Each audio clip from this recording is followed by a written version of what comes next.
চলে আসলাম মোছা ছাড়ানোর জন্য। আসসালামু আলাইকুম, কেমন আছেন আপনারা? দেখেন, এই যে কলার মোছা, এটা ছাড়াবো আমি এখন, কারণ আমার আব্বু অনেক বেশি পছন্দ করে এটা।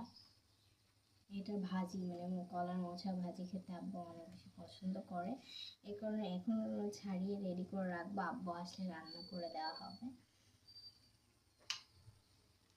এটা আমি অতটা ভালোভাবে ছাড়াতে পারি না, তারপরেও আমি বললাম আম্মুকে যে আমি আজকে ছাড়াবো, দেখি পারি কিনা। আম্মু দেখিয়ে দিয়েছে আমাকে এভাবে ছাড়াতে হবে, এইভাবে দেখিয়ে রাখি। এটা একটা করে আগে এগুলো একটু ছাড়িয়ে দেখি কি অবস্থা। এই প্রথমবার আমি এটা ছাড়াচ্ছি, আগে কখনো এটা করিনি।